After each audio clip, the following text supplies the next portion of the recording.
China is not going to change its political system just to satisfy what America wants. And the question, therefore, is the American expectation reasonable? China should change its system and become like America.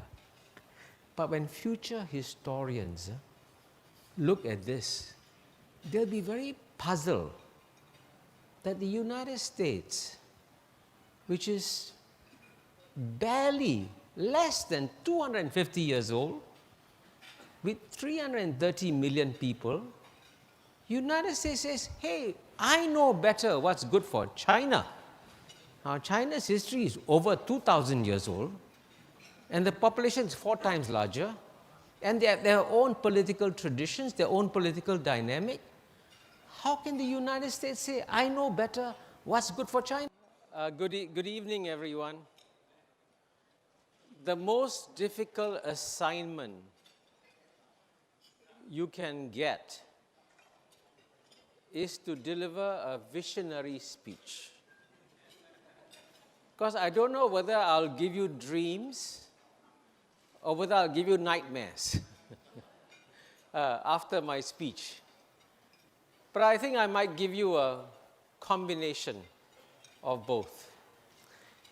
And as you know, the topic we are addressing tonight is what does this trade war between the United States and China mean for ASEAN?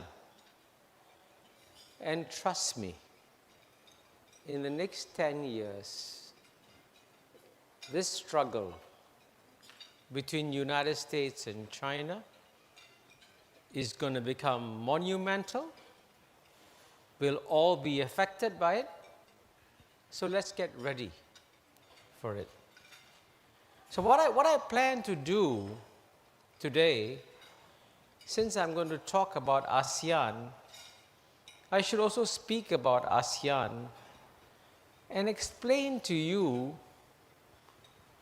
firstly, why ASEAN should have failed.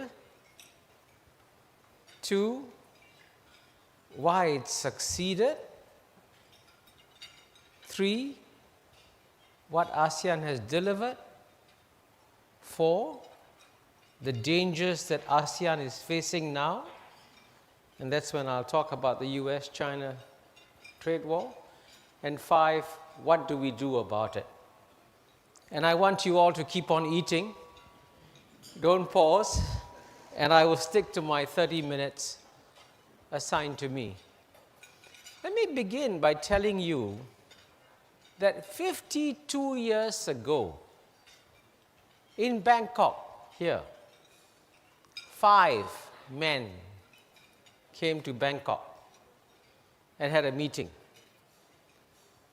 One Buddhist gentleman, Tanat Koman, 2 Muslims, Tun Razak and Adam Malik, 1 Christian, Ramos from Philippines, and 1 free thinker, former Hindu, Rajaratnam from Singapore.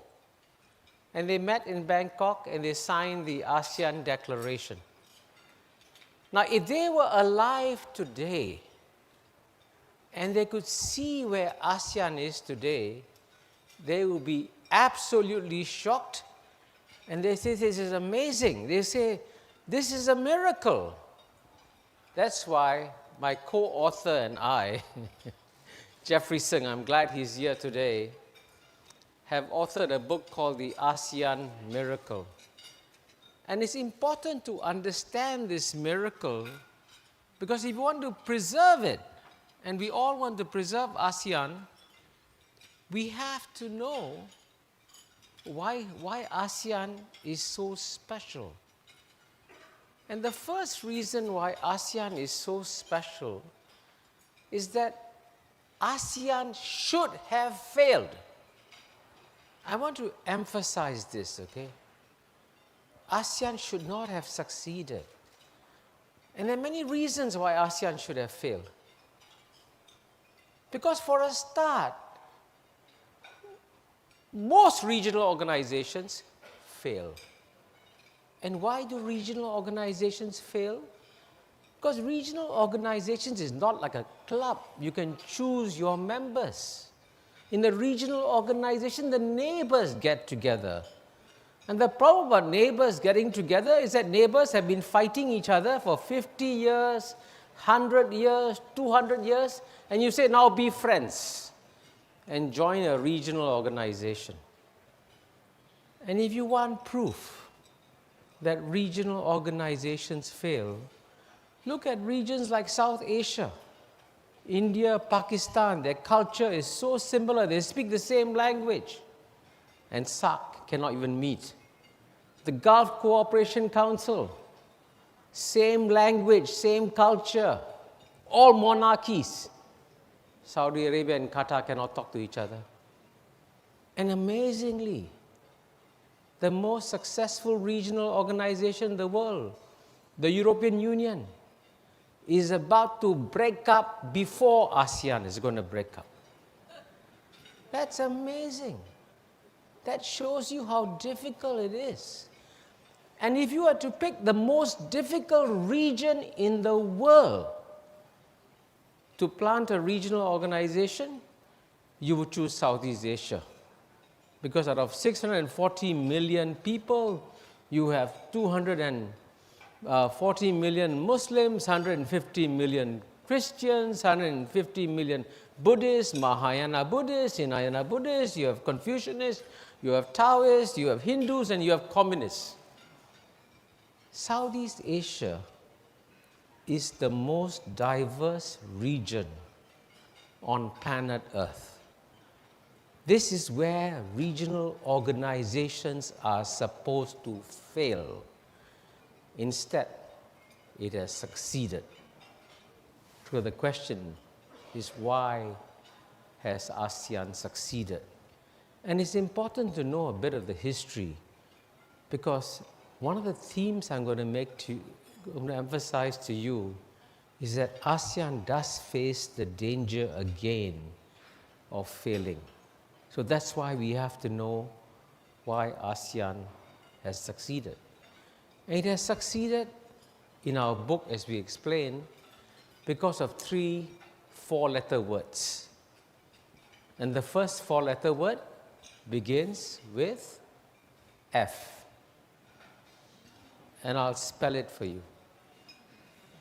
F-E-A-R.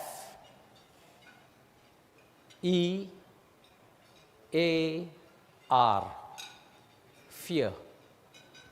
It was not love that brought the ASEAN countries together. It was not love that brought the 5 gentlemen to Bangkok in 1967. It was fear. The Cold War was at its height. Southeast Asia was in conflict. More bombs were being dropped in Southeast Asia than in Europe throughout World War II. This was a conflict-ridden region. But it was fear that brought them together, and so they stayed together. But this fear was combined with luck. And what was this luck? There were 2 lucky things that happened to ASEAN. The first was what I call geopolitical luck. Because around that time, ASEAN was founded in 1967. In 1969, there was a major split between China and the Soviet Union. China then, as you know, had a historic meeting with the United States when Kissinger went to Beijing in 1971, and United States and China worked together for several decades. And when United States and China worked together, they also worked together to strengthen ASEAN. Now, this geopolitical luck, you must remember, because as I will explain later, ASEAN is going to go from becoming a geopolitically lucky region to becoming an unlucky region. So the luck is a very important thing. And the second piece of luck is that in the 1980s, ASEAN had very strong leaders, very strong, and they worked together. President Suharto of Indonesia, then Prime Minister Mahathir of Malaysia, He's still around. Mr. Lee Kuan Yew of Singapore and Thailand also had very strong leaders. And they all work together. Today, in ASEAN, as I'll explain, you have domestically distracted leaders. So it's a challenge. So these were the factors. And the third four-letter word, incidentally, why ASEAN succeeded, I'll spell it for you, is G-O-L-F, golf. And it's a very serious point I'm making. And if you read our book, you'll find I give you example after example how difficult negotiations were resolved on the golf course through the sense of camaraderie that happened. And when I was the senior official, leader of the senior official delegation from Singapore at ASEAN meetings in the 1990s, we resolved issues at golf. So these were the factors that brought ASEAN together. Fear, luck, golf. And what are the benefits ASEAN has delivered? Now the benefits that ASEAN has delivered are absolutely amazing. First thing, it has delivered peace to what has been called by British historians the Balkans of Asia. I explained the diversity of Asia. If wars should be starting, they should be starting here in Southeast Asia, right? Now, 0 wars. That's stunning. As you know, we came very close a few days ago to the United States launching a new war against Iran. We see a big war going on in Yemen. Last year we saw, or earlier this year, we saw India and Pakistan shooting each other's planes down. That should be happening in Southeast Asia. It's not happening in Southeast Asia. That's amazing. It's absolutely amazing. And you all take it for granted. You're all breathing oxygen in this room, and you think this oxygen is going to be there all the time. You don't worry about it. Peace is like oxygen, right? You got to make sure you take care of it and maintain it. And that's the number one thing ASEAN has delivered. Then ASEAN has delivered the second P, prosperity. And here, it's actually quite remarkable that Southeast Asia, which was always known to be among one of the poorest regions in the world, already has combined the 6th largest economy in the world, and by 2030, the 4th largest economy in the world. That's absolutely stunning. And there's no way it could have happened without ASEAN. So ASEAN has really delivered some remarkable things to Southeast Asia. And the third P that ASEAN has delivered is that it has provided a platform for great power engagement. And believe me, as you know, the great powers, even in our region, have had trouble from time to time. China and Japan have difficulty talking to each other sometimes. They have a dispute. They cannot find a way to talk to each other. So they want to find a face-saving way to meet each other. They go to an ASEAN meeting. And when they come to an ASEAN meeting, China and Japan can talk to each other. So we have actually facilitated a lot of great power engagements. And that's why these ASEAN meetings have been very, very useful. And that's why the leaders of the world come for these ASEAN meetings. So we've had, up to now, a very good story to tell. Unfortunately, now, and this is the fourth part of my remarks, we are now facing a moment of great danger for ASEAN. In fact, I believe that in all its 52 years, no moment has been more dangerous than the moment that ASEAN is experiencing now, because as I hinted earlier, ASEAN was lucky when the United States and China, its two major great power partners, were working together. Today, as you know, United States and China are drifting apart.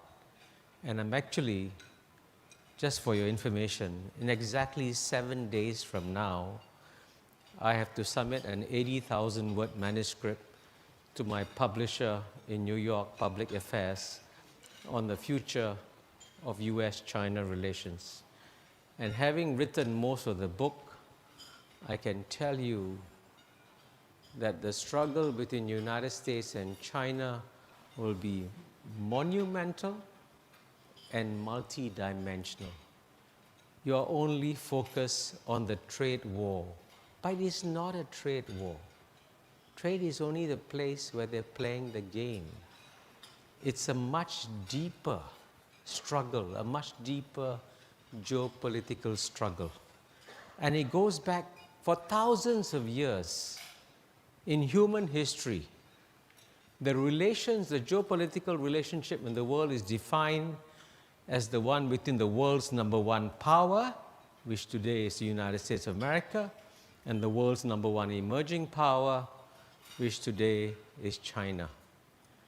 And it is always at the moment when the number two power is about to overtake the number one power, that's when the problems start, because no number one power likes to become number two and will do almost subconsciously whatever it can do to stop that from happening.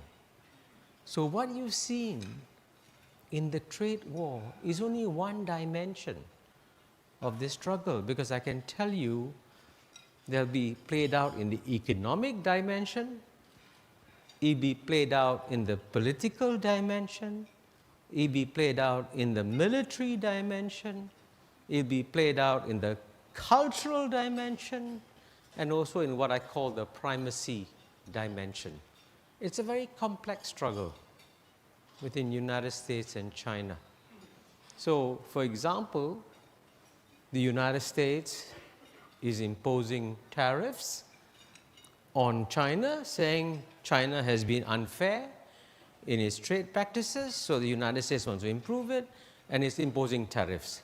And to be fair, some of the American complaints against Chinese trade practices are justified. There are things that China has done, which I think even China will acknowledge have not been right, like intellectual property, technology transfer. But if the goal of the United States is to change these Chinese practices, I think China can agree. They can come to a deal if the issue is trade. But there are people around President Donald Trump who believe that the best way to slow down China is to decouple the American economy from the Chinese economy. So if the goal is decoupling, then you don't want a deal, right? And that's why this trade negotiations is so hard to predict what is going on between United States and China, because you're not sure what the goal is. If the goal is to reduce the trade deficit between China and the US, China will cooperate. China has agreed to buy a tremendous amount of goods from America to try to reduce the trade deficit. But if the goal is to decouple, then you don't want a deal. And these are conflicting signals that are coming. And the paradox here is that, as you know, the Trump administration is a very difficult administration to read. It changes every day. But the surprising piece of good news is that the most pragmatic member of the Trump administration is Donald Trump. Amazing. And you saw this a few days ago. It was he who pulled back the Iran strike. And that was a very wise move on his part, very wise. And it shows that he's doing all these calculations, right? So that's in the economic dimension.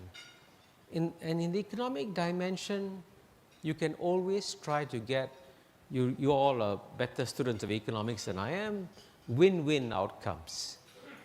But when it comes to politics, it's much harder to get a win-win outcome, because what the United States is objecting to, right, is China's political system.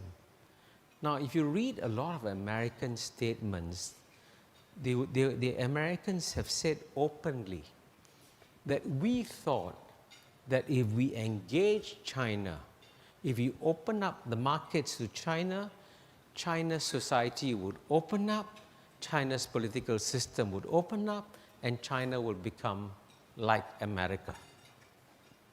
But as you know, the Americans have woken up to realize it ain't gonna happen. China is not going to change its political system just to satisfy what America wants. And the question, therefore, is the American expectation reasonable? Now, many American leaders have said, including Hillary Clinton, she has said, oh, China is on the wrong side of history. China should change its system and become like America.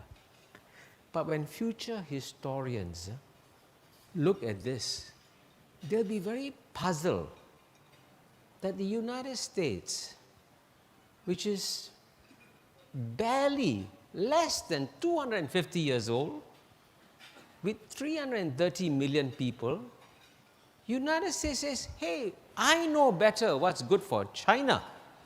Now, China's history is over 2,000 years old, and the population is 4 times larger, and they have their own political traditions, their own political dynamic. How can the United States say, I know better what's good for China? But this is what many Americans believe, and this is driving also the rising tensions within the two sides. And then you'll have a struggle in the military dimension, and sadly, in the military dimension, the place where you might unfortunately see some close encounters again is Southeast Asia, especially in the South China Sea. So get ready for some, and you've already had some close encounters. And then you will have the cultural dimension. And this is by far the most sensitive dimension. I've had great difficulty deciding how to describe it, because in theory, what is driving this contest between United States and China is what you call the forces of reason. These are two rational actors trying to gain advantage over each other. But as you know, in real life, when we make decisions, we don't just make decisions on the basis of our head. We also make decisions with our emotions. And in the emotional dimension, and this is a very sensitive point, there has been, in the Western imagination, for centuries, a deeply buried, unconscious fear, or what has been called the yellow peril, the fear of the yellow skin race. And this, by the way, goes back centuries. You had a Chinese Exclusion Act in the end of the 19th century in America. So the fear has always been there. But because it is politically incorrect to speak about it, nobody mentions it, right? And there will be tremendous resistance to talking about it. And if you don't, one thing that Sigmund Freud taught us is that if you don't bring out your emotions and you don't speak about them, they keep on affecting you. So how do you do over here? So this is another area of complexity in that one. And then finally, you have the issue of primacy. Who is number one? Who is number two? Right? And here, it is all, as you know, let me give you two statistics. In purchasing power parity terms, in 1980, China's GNP was 10% that of United States. In 2014, 5 years ago, it became bigger. And very few people noticed it. And if you want the figure in nominal GNP terms, in the year 2000, in nominal market terms, the United States GNP was 8 times larger. 8 times. Today it's 1.5 times larger. And within a decade or more, it is almost inevitable that China's GNP will become bigger. And when it becomes bigger, how do you adjust? All kinds of things have to happen. And as Christine Lagarde has said openly, the head of IMF, she said, the constitution of the IMF says that the headquarters of the IMF must always be in the capital city of the biggest economy in the world. Do you think people are ready to move the IMF to Beijing? It's going to come. But we're not preparing for it, right? So it's a different world that is coming. And the next 10 years will be particularly difficult and challenging. And it will be especially challenging for ASEAN. Because we were lucky when United States and China worked together, ASEAN became strong. And now, when the contest steps up between United States and China, the one regional organization that will have the biggest challenge is ASEAN, because there'll be forces pulling apart ASEAN. It's going to happen on the trade front. We'll have to make painful decisions. Like, for example, as you know, the United States has announced, it's open, and I'm not giving a secret away, that if countries buy Huawei telecommunications equipment, the United States will reduce its cooperation with countries that buy Huawei equipment. And among the 10 ASEAN countries, I guarantee you, some will buy Huawei equipment. Malaysia has announced publicly, Prime Minister Mahathir said, we will buy Huawei, and others will not buy Huawei. So you can see on issue after issue, the ASEAN countries will be pulled. So I think it's very important for us to be psychologically ready for this great contest and to figure out what we need to do. And so this brings me to, I guess, in some ways, the most important message, which is that ASEAN should begin preparing itself psychologically for this great contest. And the best way to prepare for this psychological contest is to speak openly about it. to each other. Let's not pretend it's not going to happen. It is going to happen. So let's talk about it. And let us have more meetings. And this is why a meeting like this one, right, where you have CMLVT, that's also a very important meeting. Because it is through meetings like this, even if it's only 5 countries of ASEAN and not 10 countries of ASEAN, you're still meeting, you're still talking to each other, and you're still networking. And these networks are very, very important in a turbulent world.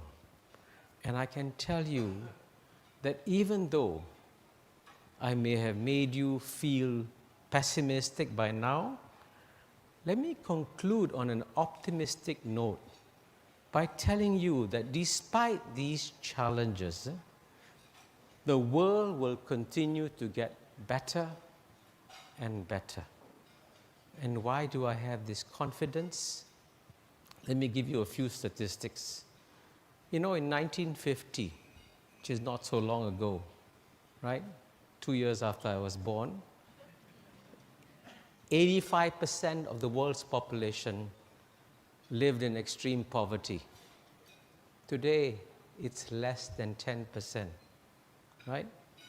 The number of people dying in interstate wars, right? Hundreds of thousands in the 1950s, now is down to thousands. And the most amazing statistic, if you look at the global middle class population, in 2010 it was 1.8 billion. By 2020 it's going to become 3.2 billion. By 2030 it'll be 4.9 billion. More than half the world's population is going to become middle class. So even though we are going to face great challenges, we should remain optimistic, keep on doing what we are doing, and hopefully when we meet 10 years from now, the world will be a much better place. Thank you very much.